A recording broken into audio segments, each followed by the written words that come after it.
loved the whole sort of sporting environment, and obviously has been famously reported with his involvement in Leicester City. They achieved the impossible and won the Premier League as complete outsiders, and I think this had fueled his other sporting ambitions. But he would have so enjoyed this whole journey, and it's just terribly sad he's not here to see what he invested in, begin to come to fruition.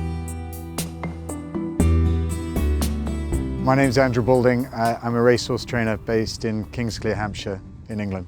Well, the first time I met the chairman was when he came to Kingsclear to have a look around this before he'd even bought a horse. And he was just toying with the idea of maybe getting involved in racing. And he came here just to have a look around, and happily he enjoyed the experience. He came down here one morning to have a look, and he arrived just like any other owner, just in a different form of transport. And walked in, sat down, had a cup of tea, and was incredibly enthusiastic right from day one about what he wanted to achieve out of horse racing. We bought him a couple of proven horses. We got Alastair Donald involved to try and source a couple of proven horses. They had done some research into bloodstock agents, and Andrew recommended myself, and our initial thoughts were, to get them some action here straight away rather than buying yearlings and having to wait a while. So we went to war looking for some proven horses in training, which Andrew knew that I'd done a lot of that over the years and bought horses off him and to go around the world, and we'd had some luck. He did an exceptional job. He bought Beat the Bank and Don Juan Triumphant and Cleonte, to three still very capable horses. Just has the lead, Beat the Bank, and Lord Glitters either side of him. Beat the Bank now getting through, narrowly to beat Lord Glitters. But it sort of whetted the appetite, and then at the yearling sales that year, he decided to splash out and bought some pretty smart horses. Beat the Bank's been very much a flag bearer, was the chairman's first star.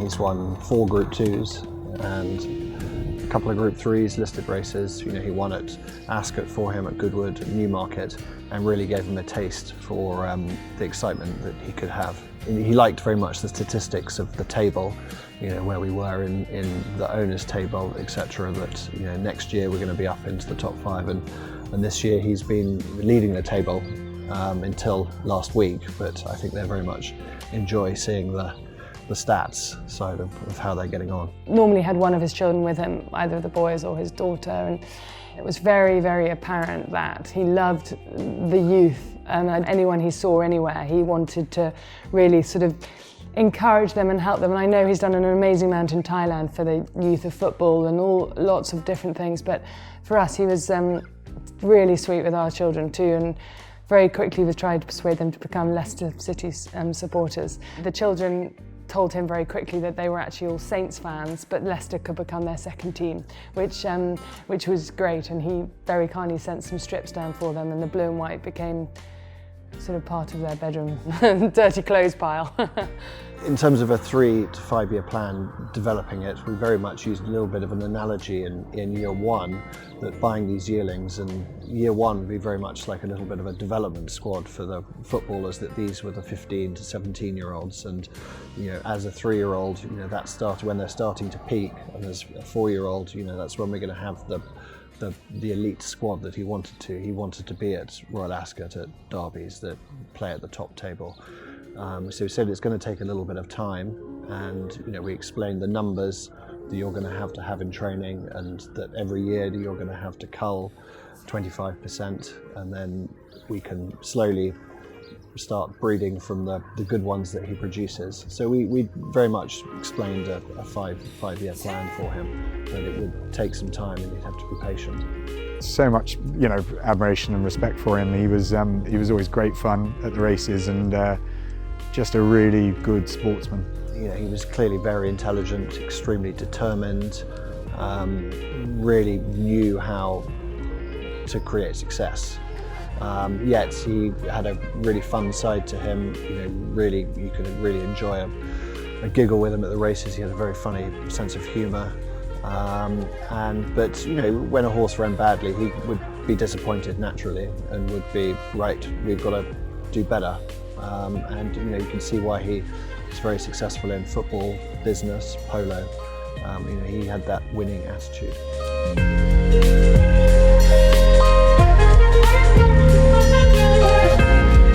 The first yearling sales, Andrew and I very much worked together, I would produce a short list, discuss them over with Andrew.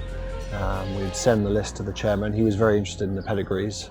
He was very aware of Dubawi, Frankel, etc., and really enjoyed looking at the pedigrees. And he would ask us our values, and he would come back with what we were able to bid to. So I think he was on holiday in Thailand, and I think for the whole of book one he sat up in front of the computer watching nearly every lot through, and we were regularly asked, what about lot 353, and we'd have to check it out, give our thoughts. So he was really enjoyed the buying process and put a lot of effort into it as well. Loved his racing, really enjoyed his going to Royal Ascot, and he was a true sportsman. He played polo, he understood horses. Definitely, he was a really natural horseman, and you could see very obviously the first time he came to Kingsley. I remember the horses were walking back off the gallops, and it was probably Don Juan Triumphant, and he walked towards him, and he straight away patted him in the right place, held on to him in the right place, and you knew straight away that it was 100% natural.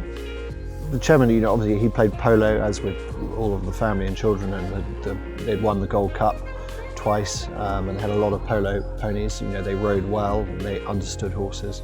He would come to the stables and would always bring polos, and would love to be with the horse, patting it and feeding it.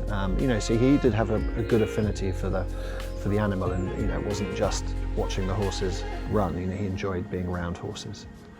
You knew that there was a certain amount of pressure to actually expected results, and but that sort of drove us all on. And as I say, it's just a shame that real sadness that he isn't here to see how well those horses have turned out this year.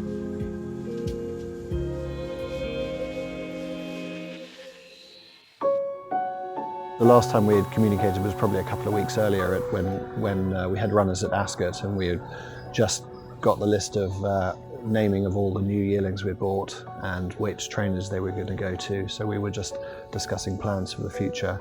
I hadn't spoken to him on the day of those winners. So no, it was terribly sad. I was actually watching the 3 winners he had that day on my phone, and it was a great day, and they all won at good prices, and it was very exciting. It was everything was starting to come together that season. We had 42 winners, and some good horses were emerging, and it was all just starting to come to shape. And I remember Andrew, we were watching the TV with the kids at 9 o'clock, and Andrew rang me saying, something terrible has happened, you need to switch on Sky News. And we could see that it looked the worst. I'd actually been to Newbury to watch Mirando. Andrew'd gone to Doncaster for Happy Power, and I'd taken John, our eldest son, with us, and then obviously Foxtel had run in France. And it had been a really good day. Foxtel had finished 3rd, Happy Power had won, Mirando had won, and so when Andrew got back from Doncaster, we decided we'd all go down to the pub for supper, the 5 of us, which we did, and it was sort of very obvious quite quickly. Both our phones became very hot, and although we tried not to sort of make a thing about using your phones when with the children, it was very obvious that something had happened, and sadly it was Andrew went outside and came back with the news. So. Initial thoughts were just, God, who's on there? We knew all of those connected people, the pilots, the staff.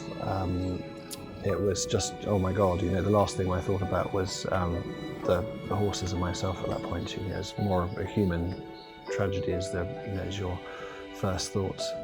Yeah, we literally, it was very interesting. It was, for the children, they all sort of behaved totally different. One went totally silent, one burst into tears, and one said, oh my God, what's going to happen to all the horses?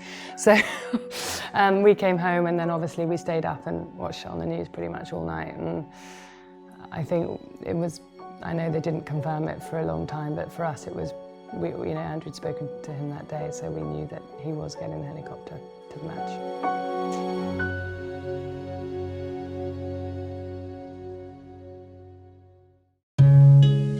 So his eldest son, Iwat, who's sort of known as Top, is very much taken on his father's legacy, and is wanting to carry everything on that he's put in place. So he seems to be really enjoying the good start to the year, these exciting times with Bangkok, and other horses like Fox Chairman. We've got a very good team for Royal Ascot.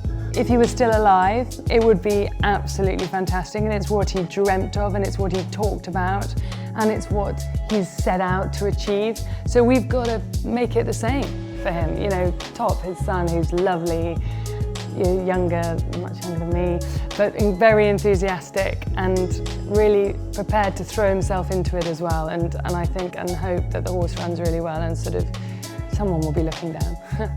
You know, want of a better expression, this has been a journey in terms of the whole King Power involvement and everything that's happened with it that would be amazingly satisfying if we can pull it off. And as I say, if it's not this year, we'll keep going and we'll have another chance.